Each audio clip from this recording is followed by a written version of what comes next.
clase anterior, si recuerdan, las 6 formas de medir corriente, ¿no? Y hoy vamos a ver entonces las distintas partes de los instrumentos. Vamos a ir estudiando cada parte, las características principales de los elementos de diseño de estos instrumentos, y nos va a servir también para ir entendiéndolos mejor y volver a explicarlos. ¿Ok? A ver, primero que todos estos instrumentos, los que hemos ido viendo, si ustedes recuerdan, todos tienen una bobina, todos tienen una aguja que me indica un valor en la escala.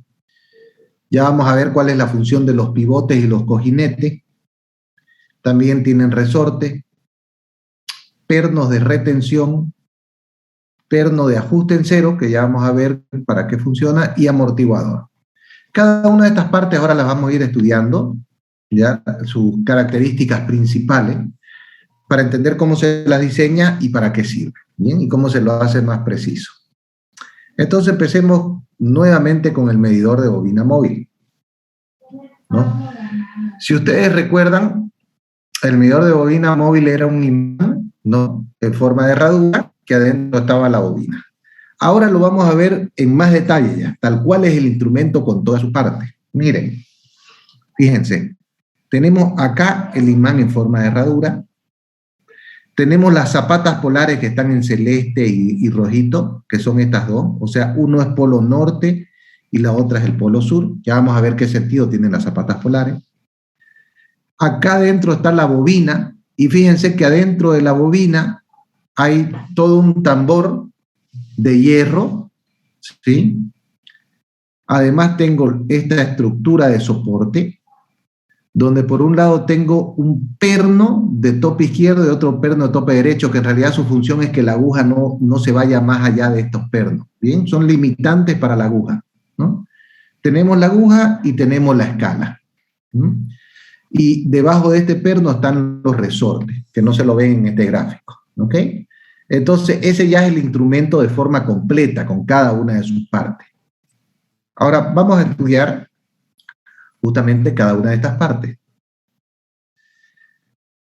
Veamos el tema de las zapatas polares. Miren, cuando yo tengo un imán en forma de herradura, y tengo un polo norte y polo sur, fíjense la forma en la que se distribuye el campo magnético. Tengo líneas acá rectas y tengo líneas que salen del imán, que van del polo norte hacia el polo sur. Si yo tuviera mi bobina en este lugar, solo pocas de las líneas del campo magnético están atravesando la bobina. Entonces, poniéndole zapatas polares, es como que yo direccionara el campo magnético. Ahora el campo magnético está en todo este rango, que ya ahora sí la mayoría está atravesando la bobina. Aunque no toda, no toda. Entonces, finalmente, ¿qué se hace para que todas las líneas del campo magnético atraviesen al bobinado? Dentro del bobinado se pone un núcleo de hierro dulce, ¿ok? Y ya habíamos dicho que el hierro es un buen conductor de campo magnético. Entonces, al poner ese núcleo de hierro, ahora sí todas las líneas del campo magnético atraviesan a la bobina. Estoy logrando la máxima eficiencia, ¿ok? Entonces, ese es el sentido de las zapatas polares. Bien. Ahora, este es un gráfico para entender mejor el medidor de bobina móvil. Ahora ya lo vemos en perspectiva. Fíjense, nuevamente, el imán en forma de herradura, las dos zapatas polares, bien, las dos zapatas polares. Aquí tenemos el bobinado que está dentro de las zapatas polares y el núcleo del hierro que habíamos hablado hace un rato que está por dentro de la bobina. Bien, acá se ve que sale el eje. Sobre el eje están montados los resortes. Fíjense que son dos, ya vamos a ver después por qué se ponen dos resortes. También está montada la aguja, que me indica un valor en la escala. Y aquí tengo lo que se llama el perno de ajuste en cero, ¿bien?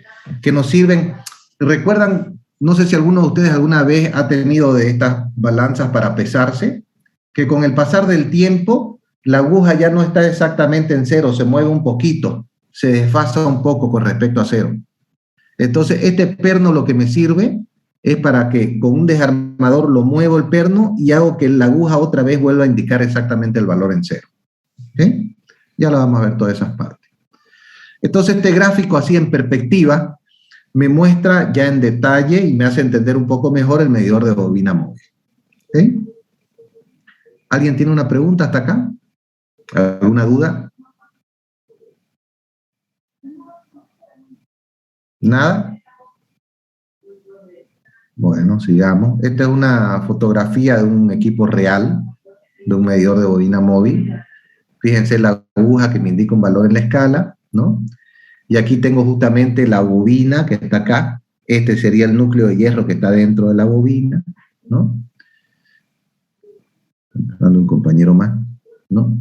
Y tenemos tanto el imán permanente como los resortes en espiral, ¿bien? Los resortes en espiral, ¿no? Entonces aquí lo vemos el mismo, pero ya en real, para anotarlo.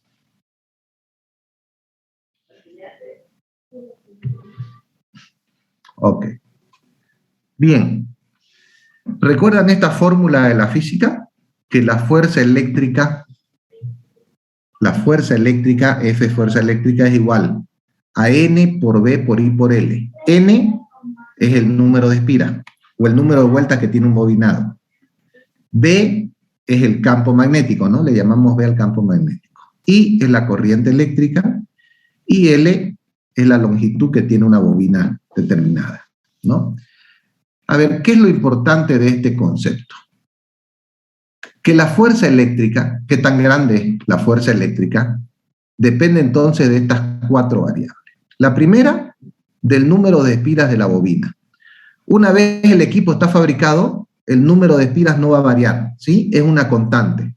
Si es una bobina de 1000 espiras, siempre va a ser 1000. Entonces, en definitiva, N es una constante. B, que es el campo magnético, también es otra constante, porque una vez el equipo está construido, el campo magnético producido por este imán va a ser siempre constante. ¿Bien?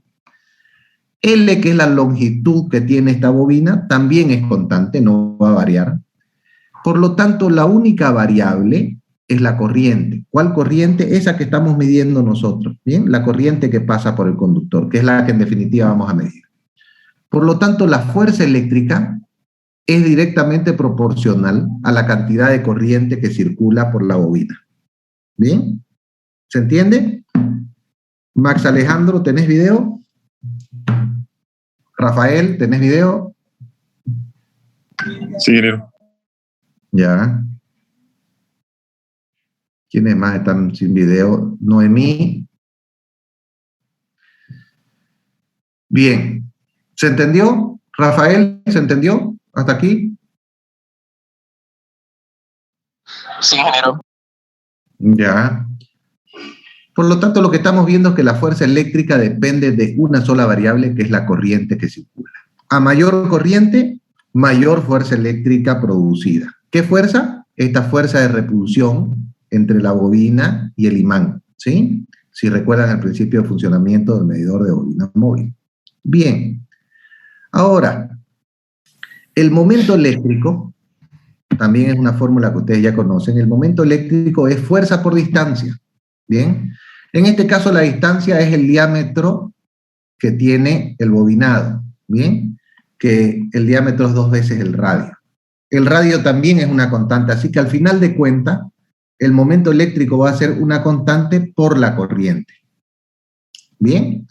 Entonces, al final de cuentas, toda la corriente me produce una fuerza y a su vez me produce un momento. Bien. Ese momento eléctrico es directamente proporcional a la corriente. Por otro lado, cuando el medidor hace todo su proceso, lo vamos a repasar rápidamente, circula corriente por el conductor, por la bobina produce un campo magnético con la misma polaridad que el imán, se crea una fuerza de repulsión, por lo tanto la bobina gira hacia la derecha, y acá es lo importante, ¿cuánto va a girar hacia la derecha? Va a girar hasta que el momento eléctrico se iguale al momento antagónico. El momento antagónico es el ángulo que hace la aguja, ¿bien? Es ese momento del ángulo de la aguja. Entonces, la aguja va a girar hasta que el momento eléctrico se iguale al momento antagónico.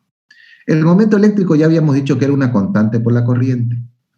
El momento antagónico es una constante también por el ángulo. ¿Qué ángulo? El ángulo que giró la aguja, ¿sí? Si nosotros despejamos aquí la corriente, En definitiva, ¿qué es lo que nos queda? Que la corriente es igual a una constante por el ángulo. Lo que nos está mostrando este medidor, el de bobina móvil, es que el ángulo de giro de la aguja es directamente proporcional y de forma lineal a la corriente. Si la corriente se hace el doble de grande, la aguja va a moverse 2 veces más. Si la corriente se hace 10% lo que era antes, la aguja se va a mover solo el 10% de lo que se había movido antes. O sea, hay una relación directa, proporcional, de forma lineal, entre la corriente que circula y el ángulo que se mueve la aguja para indicármelo en la escala. ¿Ok? ¿Se entiende, Max? ¿Se entiende? Sí. Ok. Rafael, está sin video otra vez.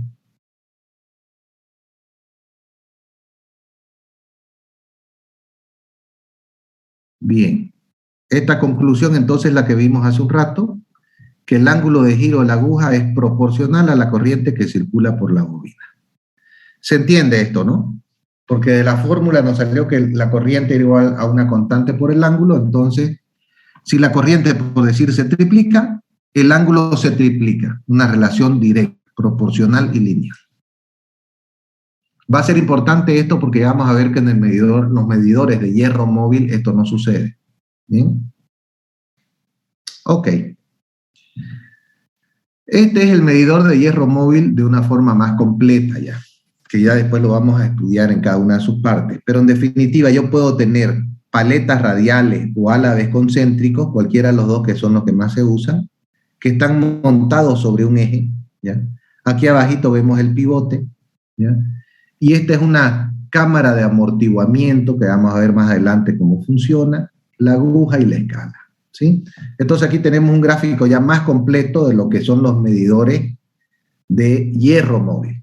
El anterior era el de bobina móvil, ahora estamos viendo el medidor de hierro. ¿Okay? Muy bien. Aquí un dibujito de los álabes concéntricos. ¿Se acuerdan que lo habíamos visto en clases anteriores? Que la parte interna es como si fuera un tambor que está seccionado por la mitad y la parte externa que está pegado a la bobina, ¿no? Que tiene esta forma. ¿Okay? Ahora, en los medidores de hierro móvil, si ustedes recuerdan, había una bobina que abrazaba o a las dos paletas o a los dos álabes, ¿sí? Los abrazaba, los magnetizaba con la misma polaridad, entonces se creaba una fuerza de repulsión. Pero como tanto este como este están magnetizados igual, este hace un efecto de fuerza de repulsión sobre este y este también sobre el otro. Entonces los dos están haciendo una fuerza de repulsión. En realidad se vuelve un tema cuadrático. El momento eléctrico ya no es una constante por la corriente como sucedía en la bobina móvil, es una constante por la corriente al cuadrado. Bien, y se acuerdan que habíamos dicho que la aguja se movía hasta que el momento antagónico era igual al momento eléctrico. En este caso el momento antagónico, que es una constante por el ángulo, va a ser igual a una constante pero por la corriente al cuadrado. En definitiva, ¿qué es lo que sucede? Que cuando la corriente aumenta, por decir 3 veces, el ángulo aumenta pero de forma cuadrática. Si la corriente aumenta 3 veces, el ángulo aumenta 9 veces. En definitiva, la escala, voy a ver si lo tengo más abajo, la vamos a ver más adelante. En definitiva, la escala es cuadrática. Y las escalas cuadráticas a veces son un poquito más complicadas de leerlas. Este es uno de los grandes motivos por el que los medidores de bobina móvil son preferidos sobre los medidores de hierro móvil. Porque en bobina móvil la escala es lineal, fácil de leer, fácil de entender, mientras que en las de hierro móvil las escalas son cuadráticas. Y eso genera algunos problemitas con los valores iniciales, que ya lo vamos a ver más adelante cuando veamos fotografía. Es también otra forma de darnos cuenta que si tenemos un instrumento analógico y vemos la escala, a simple vista nos podemos dar cuenta si es de bobina móvil o de hierro móvil en función a cómo es la escala. ¿Okay? Ahora, las bobinas, que todos los medidores tienen bobinas, la forma de las bobinas depende del tipo de medidor, obviamente. En los medidores de bobina móvil, las bobinas tienen forma cuadrática porque se montan sobre un marco de aluminio que es cuadrado. Ya vamos a ver cuál es su función. En el de paleta radial tienen forma como si fuera de una gota que se adapta a que la paleta pueda moverse como una puerta, ¿se acuerdan que habíamos dicho? Y en las de álabes concéntricos tiene una forma bien circular, justamente por la forma de los álabes internos. Bien, entonces cada uno de los instrumentos tiene una forma diferente en la bobina, dependiendo del tipo de instrumento. Entonces, si yo abriera el instrumento y miro la bobina, me puedo dar cuenta qué tipo de medidor tengo. Bien. ¿Hasta aquí hay alguna pregunta? ¿Alguien tiene alguna duda?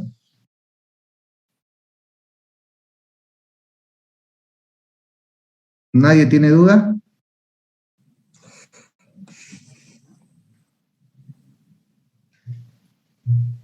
¿Ninguna pregunta? ¿Me podría explicar, ingeniero, sobre el momento antagónico? Sí. Por favor. No, gracias. En realidad el momento antagónico está en función a cuál es el momento que te produce el movimiento de la aguja. Bien. El momento antagónico está relacionado a la parte mecánica del movimiento de la aguja, mientras que el momento eléctrico está referido a la parte eléctrica que produce los campos magnéticos. Bien. El campo magnético produce al final de cuentas una fuerza de repulsión y el momento es esa fuerza por distancia. El momento antagónico está en función al ángulo de movimiento y al momento mecánico que produce ese movimiento de la aguja. ¿Ya? Ahora, estos instrumentos, cuando se produce una fuerza de repulsión, la fuerza de repulsión va a hacer mover a la aguja, pero ¿hasta dónde?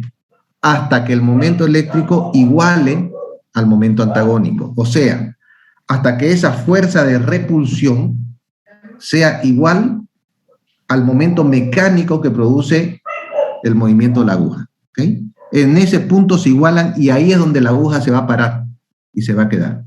Cuando el momento eléctrico se iguale con el momento antagónico. Y ya de ahí viene la fórmula. ¿Ok? Ya, gracias. Bueno.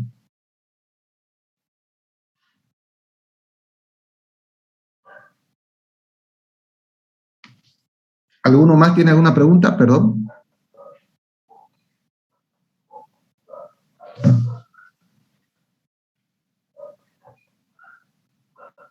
¿Nadie? ¿Noemí? ¿Alguna pregunta? ¿Escoli? ¿Alguna pregunta? ¿No? Bueno, a ver. Justamente hablando de la aguja, las principales características de la aguja. Lo primero, la aguja se la fabrica de aluminio. ¿Por qué creen que se utiliza el aluminio para fabricar la aguja? Alguien, a ver, que me indique qué características tiene el aluminio para utilizarlo. ¿Por qué no es magnético, ingeniero? Podría ser, pero no es ese en realidad el motivo. Porque es liviano, exactamente. ¿Quién dijo eso? ¿Qué tal? Bien, Luca. El aluminio es un material bien liviano y lo que buscamos es que la aguja se mueva con la menor fuerza posible, que sea lo más liviana posible. ¿Bien? Por eso utilizamos el aluminio y vamos a ver en todos los lugares donde necesitamos cosas livianas, utilizamos el aluminio. Ahora, al igual que cuando nosotros tenemos una llanta de un vehículo, ¿bien? Y ella no se encuentra en equilibrio exacto, se ponen contrapesos. ¿Alguna vez han ido a hacerle balanceado a las llantas de su vehículo? ¿Alguno de ustedes alguna vez fue a hacerle balanceado? Que la meten en una máquina, la hacen girar y a partir de ver el desbalance, el tipo le pone unos pequeños contrapesos hasta que queda perfectamente balanceada. ¿Sí? ¿Han visto eso en los balanceos de los vehículos? Que uno siempre va y le hace alineado y balanceado, ¿no?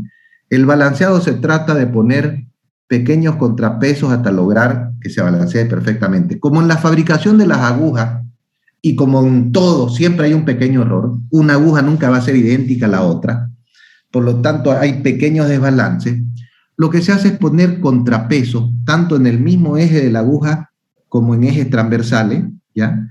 Poner pequeños contrapesos para balancearla, ¿no? Entonces, si una aguja por algún motivo tiene un poquito menos material de este lado, pues este contrapeso va a ser un poquito más grandote que el otro. Con los contrapesos yo logro balancear perfectamente la aguja. ¿Bien? Entonces, la aguja tiene en definitiva dos elementos de diseño fundamentales. Es de aluminio para ser liviana y se le pone contrapesos para que esté perfectamente balanceada. Otro tema bien interesante e importante son los resortes. Primero vamos al concepto de para qué sirven los resortes. En cualquier movimiento, cuando se mueve, por decir, la bobina, ¿no?, en los medidores de bobina móvil, si no tenemos algo que lo frene, él seguiría moviéndose, ¿sí? Entonces, cuando el eje está girando, ¿sí?, él utiliza a estos resortes que se comprimen, en el movimiento se comprimen, oponiéndose a ese movimiento, ¿sí? Haciendo entonces que cuando se llegue a un cierto valor donde debería frenarse, el resorte es el que te hace que se frene, ¿bien? El que evita que por inercia te sigas moviendo, que el eje siga moviéndose. Esa es la función del resorte. Ahora, el problema del resorte es que es metálico. Y recuerdan que dijimos qué sucedía cuando el metal está expuesto a una temperatura. Cuando está expuesto a calor, a temperatura, se dilata perfectamente. Entonces, hagan de cuenta que tengo mi instrumento en Santa Cruz, día de calor, 40 grados centígrados, y el resorte se dilata. Y al dilatarse haría girar un poquito ese eje, lo haría moverse al eje. ¿Bien? Entonces, eso me terminaría dando un error, haría que falle mi instrumento, porque la aguja se movería un poco. Lo que se hace entonces es utilizar dos resortes exactamente iguales, solo que uno tiene un sentido, por decir, este está girando en el sentido horario, y el otro tiene el sentido opuesto, girando en el sentido antihorario. Entonces, cuando por temperatura se dilatan, uno se va a dilatar haciéndote mover el eje hacia un lado, pero el otro se va a dilatar haciéndote mover el eje hacia el otro lado. Y en definitiva, entre los dos, va a mantener al eje sin movimiento, ¿sí? Básicamente, entonces, si bien el resorte tiene una función de evitar que por inercia el eje siga moviéndose, o sea que frene cuando deba hacerlo, se utilizan dos porque al ser metálico se ven afectados por la temperatura al dilatarse. Y estos dos están en sentido contrario para que entre los dos se mantengan en equilibrio. ¿Ok? ¿Se entendió? ¿Sebastián? ¿Sí? Buenísimo. Ok. Sí, ingeniero. Bien. Esto es de lo que habíamos hablado un poquito, el perno de ajuste en cero. ¿Alguno tiene en su casa una de estas balanzas que uno se para encima y te da el peso? ¿Nadie tiene en su casa una de esas? ¿Nadie? ¿Nunca han tenido? No. Generalmente no son, uno se compra balanzas baratas, digamos, ¿no? Entonces no vas a gastar un montón en esas balanzas. Entonces generalmente con el pasar del tiempo, la aguja ya no está exactamente en el número 0, se empieza a mover un poquito, se mueve 1 kilo, por decir. Entonces uno siempre se está pesando, restándole el kilo, porque la aguja en principio ya estaba desfasada. Este es un perno que está conectado a uno de los resortes, ¿ya? Que lo que hacemos es con un desarmador, lo movemos un poquito y eso va a hacer que la aguja se mueve y lo hacemos moverse hasta que lo volvemos a colocar la aguja exactamente en el valor 0. Entonces es muy simple, es un tema mecánico. Movemos el perno para volver a poner la aguja en el valor 0. Por eso se llama tornillo o perno de ajuste en 0. ¿Okay? Es muy simple el concepto. Y funciona así como lo ven ustedes. Está unido a uno de los resortes, no a los dos, con estar a uno suficiente. Bien. Ahora, el eje que es el que gira, por ejemplo, en la paleta radial, cuando la paleta se mueve, eso hace que el eje también gire con la paleta. Y ese eje tiene que girar de la forma más sencilla posible, ¿sí? Tener la menor fricción posible y girar con las menores corrientes posibles, ¿bien? Entonces, para eso hay varios conceptos que debemos utilizar. Primero, que el eje o ese pivote tiene que ser hecho con hierro endurecido, ¿bien? Mientras más endurecido, mejor, porque quita fricción. Por otro lado, se utilizan los cojinetes, ¿bien? En este caso, cojinetes de joya, también para minimizar la fricción que hay entre los dos. Lo que buscamos es que con las corrientes más pequeñas posibles, miliamperios, microamperios, se logre mover el pivote o el eje, ¿sí? Si no lo hiciéramos el diseño así, por ahí necesitáramos corriente muy grande para que se mueva y entonces mi equipo es de poca precisión, no va a poder medir corrientes pequeñas. ¿Okay?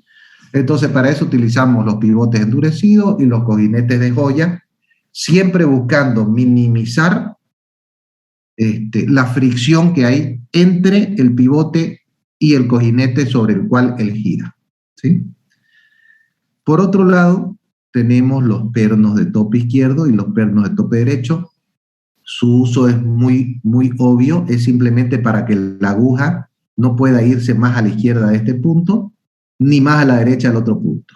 Son como los límites mecánicos del movimiento de la aguja. Nada más, eso es lo único que buscan esos pernos. Rapidito me salió lo del tiempo, che. Bien. Ahora, la escala de los medidores, el otro tema que estábamos hablando. Miren esta escala de acá. Este es un medidor de escala lineal, perfectamente lineal. Si el medidor mide hasta 10 miliamperios, 5 está exactamente en la mitad, 2,5 está exactamente en un cuarto. Por lo tanto, este es un medidor, por ejemplo, de bobina móvil. Un medidor que tiene escala lineal. ¿Se acuerdan que habíamos visto que la corriente era proporcional al ángulo de giro? No sucede lo mismo con los medidores de hierro móvil, que tienen una escala cuadrática. Y la escala cuadrática es algo como esto. Fíjense lo diferente que es. Si el medidor también es de 10 miliamperios, el 5 no está en la mitad. Está por aquí más o menos, como a un 25-30% de la escala. Y el problema que tiene es que los primeros valores, por ejemplo, 1 amperio, un miliamperio y medio, son valores que están muy cercanos uno del otro, entonces a veces se nos hace difícil poder leerlo. ¿Bien? Entonces, los errores de percepción en este tipo de escalas son mayores. Uno de los grandes motivos por los que se prefieren los medidores de bobina móvil a los de hierro móvil es porque los de bobina móvil tienen escala lineal y estos tienen escala cuadrática. ¿Ok? ¿Queda claro? Sí, ingeniero. Noemí, ¿está claro?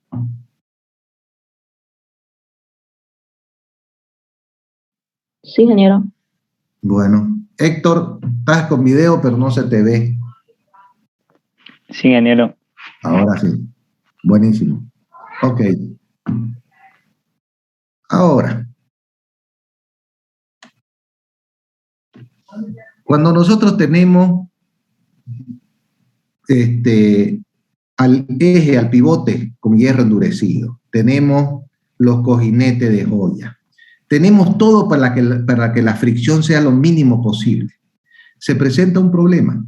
En el momento en que yo hago una medición, esa aguja sale disparada para medir, por ejemplo, que yo esté midiendo 7 amperios, ¿ok? La aguja, tras que sale de 0, sale disparada a medir los 7, pero al llegar a 7, por inercia, es un tema mecánico, no frena pues exactamente en 7, no llega a 7 y plum, se queda ahí frenadita, sino que se pasa un poco por la inercia del movimiento. Y después trata de volver a 7 nuevo y se vuelve a pasar un poco y hace una oscilación así, una pequeña oscilación así. ¿Bien? Es una característica que se da. Tenemos la aguja de aluminio, tenemos todo sin fricción. Entonces, este es un problema que se da. Se genera una vibración para hacer la medición. O sea, él va de 0 y hace así una vibración.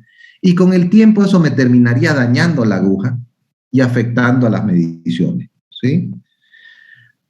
Por otro lado, después de que yo dejo de medir, yo estoy midiendo algo, y ya dejo de medir, la aguja también iría de forma muy rápida al valor de 0, y si se pasa puede golpear con el perno de tope izquierdo y hasta doblarse o dañarse con el tiempo, ¿no? Después de un montón de golpes, se podía terminar dañando. Para evitar todo esto es que aparece el concepto de los amortiguamientos en los medidores de bobina móvil y de hierro móvil. ¿Bien? Estos dos amortiguamientos va a ser lo último que veamos el día de hoy, pero es un tema ya un poco más complejo, ya, desde el punto de vista de los conceptos físicos, ¿bien? Pero ya tenemos todas las bases para entender. El amortiguamiento entonces es necesario para que la aguja se mueva de una forma más suave y me indique un valor y no haya una oscilación en la aguja. Y vamos a ver ahorita cómo funciona. Fíjense, tenemos aquí nuestro medidor de bobina móvil, ¿sí? Ya todos tienen claro que es el medidor de bobina móvil, es un imán en forma de herradura, con sus zapatas polares polo norte y polo sur, ¿bien?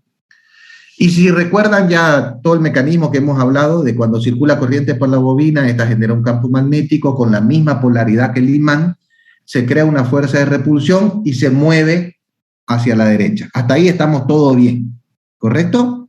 Hasta ahí todo lo tenemos claro. Héctor, ¿está claro hasta ahí? Sí, ingeniero, clarísimo. Bien. Ahora, esta bobina que tenemos aquí, fíjense que acá tenemos un rectángulo, ¿sí? En realidad ese rectángulo es un marco de aluminio. La bobina, en definitiva, se monta sobre un marco de aluminio, que lo vimos hace un rato en el gráfico de la bobina. Esta de acá, fíjense, donde dice bobina móvil. La bobina está montada sobre un marco de aluminio. Y ahorita vamos a ver cuál es el motivo de utilizar un marco de aluminio. Primero utilizamos aluminio, ya lo dijo hace un rato Lucas, porque es liviano, ¿ya? Primer motivo. Entonces, montamos la bobina sobre un marco de aluminio porque es liviano para que se mueva lo más fácil posible. Pero ¿por qué lo montamos sobre un marco? Porque en el momento en que la bobina y el marco, porque todo se mueve junto, se empieza a mover porque está haciendo una medición, tenemos en realidad un metal, que es el aluminio, moviéndose dentro de un campo magnético, el del imán, ¿sí? Tenemos un marco de aluminio, que es un metal, moviéndose dentro de un marco magnético, dentro de un campo magnético. ¿Qué sucedía, Sebastián, cuando teníamos un metal que se movía dentro de un campo magnético?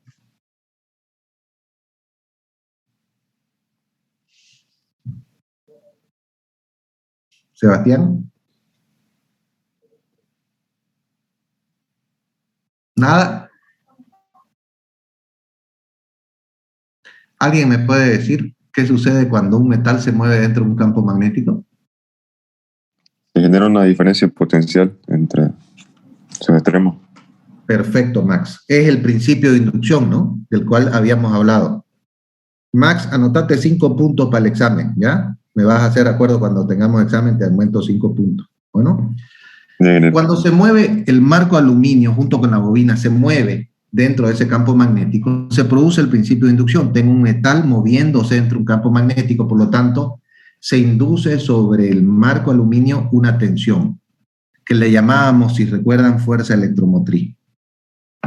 Y a su vez, como ese marco es un cuadrado, está cerrado, va a circular una corriente inducida. ¿Bien? O sea, esa tensión inducida va a hacer que circule una corriente inducida. ¿Y una corriente qué produce? Produce un campo magnético, ¿recuerdan? Y ese campo magnético, por la ley de Lenz, es de sentido contrario. ¿Se acuerdan que habíamos visto en las clases de los conceptos iniciales que la ley de Lenz me decía que la Fe inducida era menos tanto, menos n diferencial de flujo respecto al tiempo? El signo negativo me indica que es de sentido contrario. Por lo tanto, vuelvo a repetir para no chipar. Al moverse el marco, porque está haciendo la medición, al moverse el marco dentro del campo magnético se induce una tensión que hace que circule una corriente inducida y esa corriente inducida genera un campo magnético. Pero ese campo magnético ahora es de polaridad contraria, sur arriba, norte, o sur a la izquierda si quieren y norte a la derecha. ¿Bien? Por lo tanto, yo tengo ahora polo norte del imán enfrentado con el polo sur del marco de aluminio. Eso me genera ¿qué tipo de fuerza, Héctor? Cuando tengo polo norte enfrentado con polo sur. De atracción. Una fuerza de atracción, perfecto, ¿no? Entonces, por un lado, yo tengo una fuerza de repulsión entre el imán y la bobina, ¿no? Que es el que hace que se mueva. Y por otro lado, yo tengo una fuerza de atracción entre el imán y el marco de aluminio. En definitiva, la fuerza de repulsión es mayor a la fuerza de atracción, ¿sí? Así que el conjunto igual se va a mover hacia la derecha, solo que lo va a hacer de una manera más suave, más despacio, ¿sí? La bobina se va a mover entonces para indicar un valor en la escala, pero ya más suave, de forma amortiguada. Bien, y con eso evito ya la oscilación que habíamos visto anteriormente, y ella se va a mover hasta llegar a 7, y si bien puede haber una pequeña inercia que se mueva, ya es pequeña, y me va a indicar el valor en la escala. Bien, entonces ese es el mecanismo de amortiguamiento en los medidores de bobina móvil. Sebastián, ¿te estás durmiendo? Bien, ¿se entendió o no? ¿Alguien no lo entendió? Y lo repito, no tengo ningún problema. ¿Escoli se entendió? Sí, ingeniero, se entendió. A ver, explícamelo entonces, por favor. A ver, ¿cómo funciona el amortiguamiento? Utilizan el marco de aluminio sobre el cual está la bobina.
Ahorita que terminen de ingresar todos.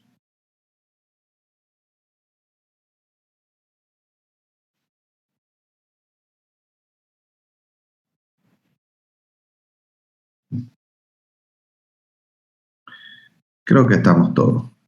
A ver, Escoli, me estabas explicando, perdón. El amortiguamiento funciona que los medidores de bobina móvil utilizan el marco de aluminio sobre el cual está devanado la bobina para amortiguarla. Como la bobina como el aluminio es un conductor, el marco se comporta como una bobina de una espira. Ya. Pero ¿y cómo se produce el amortiguamiento? Por la polaridad de este campo magnético que es opuesta a la del campo magnético de la bobina. Claro, pero ¿cómo se da el mecanismo para que amortigue? Porque el campo magnético rodea el marco que se opone al campo magnético de la bobina. A ver, vamos a explicarlo de nuevo. Tenemos nuestro imán en forma de herradura, tenemos nuestra bobina que está montada sobre un marco de aluminio. Bien, cuando circula corriente por la bobina, ella genera un campo magnético y se genera una fuerza de repulsión que hace que se mueva toda la bobina y el marco, ¿sí? En el momento que el marco entonces se empieza a mover dentro del campo magnético del imán, se induce sobre el marco una tensión. Bien, eso es lo importante, que cuando se mueve el marco dentro del campo magnético del imán, se induce sobre el marco una tensión. Y eso hace que circule una corriente inducida sobre el marco. Y la corriente inducida me genera un campo magnético, en este caso de polaridad contraria a la del imán. Por lo tanto, se genera una fuerza de atracción entre el imán y el marco. Pero existe una fuerza de repulsión, si ustedes recuerdan, entre el imán y la bobina. ¿Ya? Entonces, entre el imán y la bobina se repelen para que la bobina se mueva y se aleje, ¿no? Pero entre el imán y el marco se atraen. Por lo tanto, hay una resultante. La resultante es que la fuerza de repulsión es más grande que la fuerza de atracción que hay con el marco. Por lo tanto, igual nomás el marco y la bobina se van a mover en el sentido de las agujas de reloj, solo que se van a mover más despacio, de forma amortiguada. ¿Okay? ¿Quedó claro o no?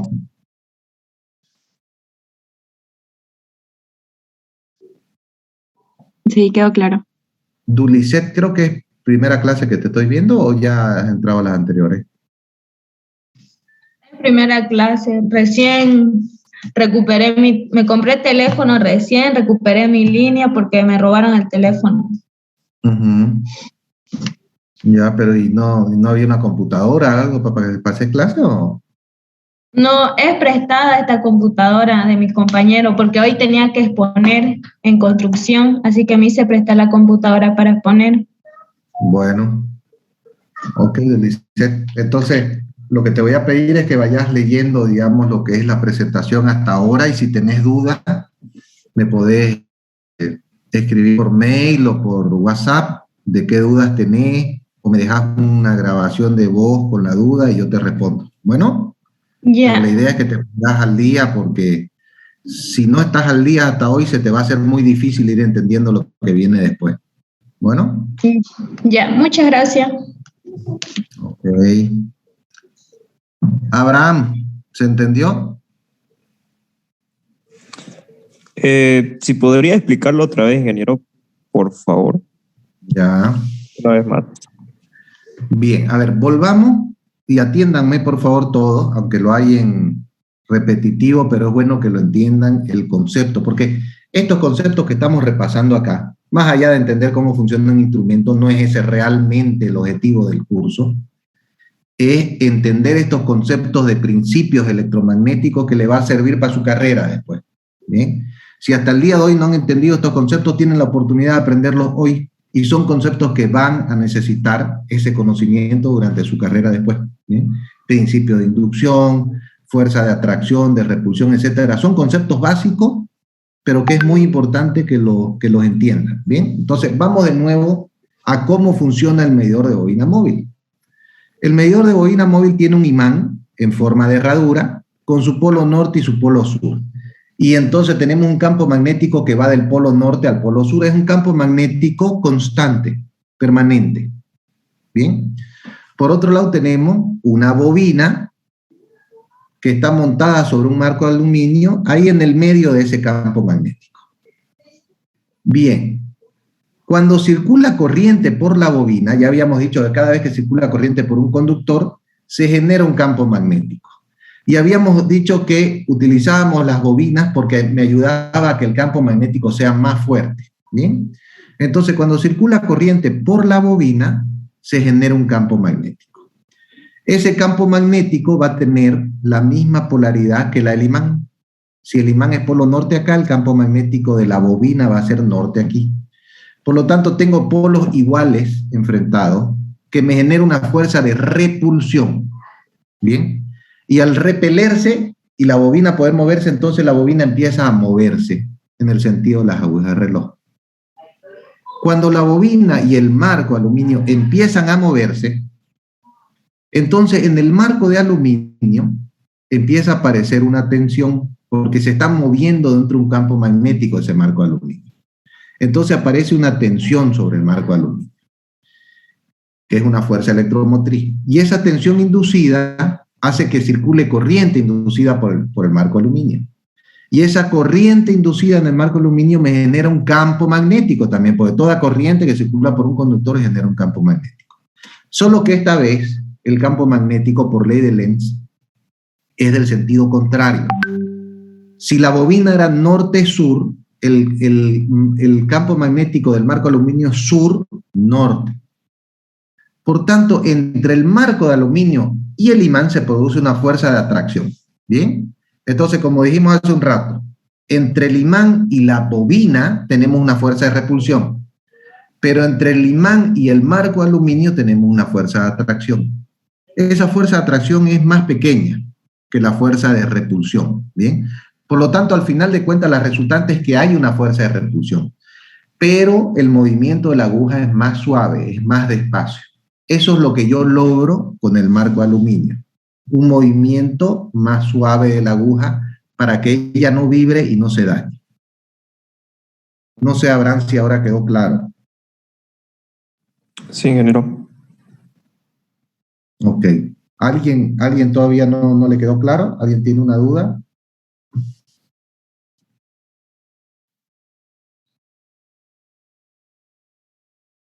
Bueno, sigamos entonces.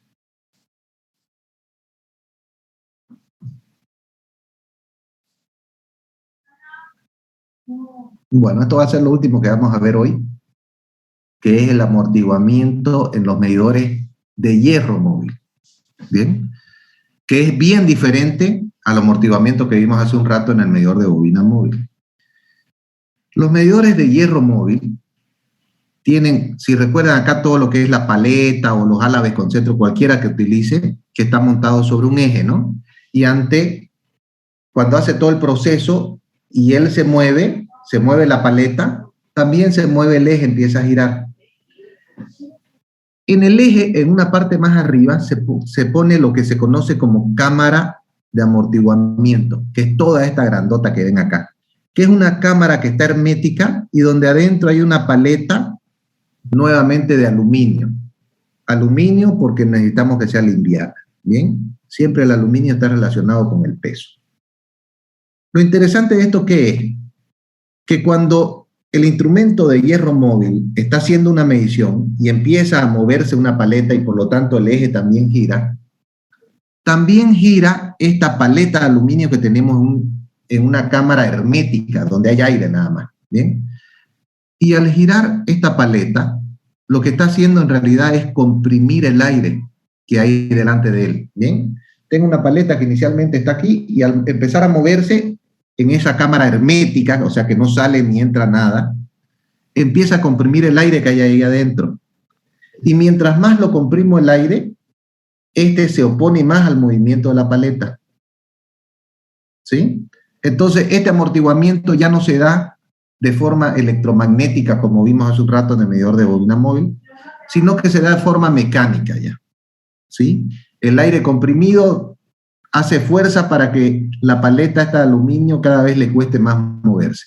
Y de esa manera yo logro que la aguja gire de una forma más despacio. ¿Sí? Ese es el amortiguamiento del medidor de los medidores de hierro móvil. ¿Se entendió, Luis Fernando? Sí, ingeniero, se entendió. Ya. ¿Alguien tiene alguna duda?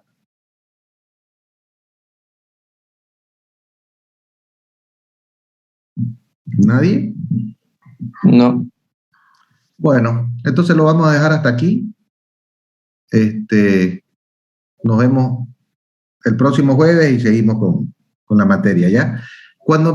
Cada vez que vamos a empezar una clase, si alguno de ustedes tiene alguna duda sobre los temas anteriores, me dicen. Ingeniero, puede explicar antes tal cosa y vamos y le explicamos y después avanzamos. ¿Bien? Bueno, que les vaya bien a todos entonces. Buen fin de semana. Chao, chao. Gracias, ingeniero. Hasta luego. Chao. Chao. Hasta luego.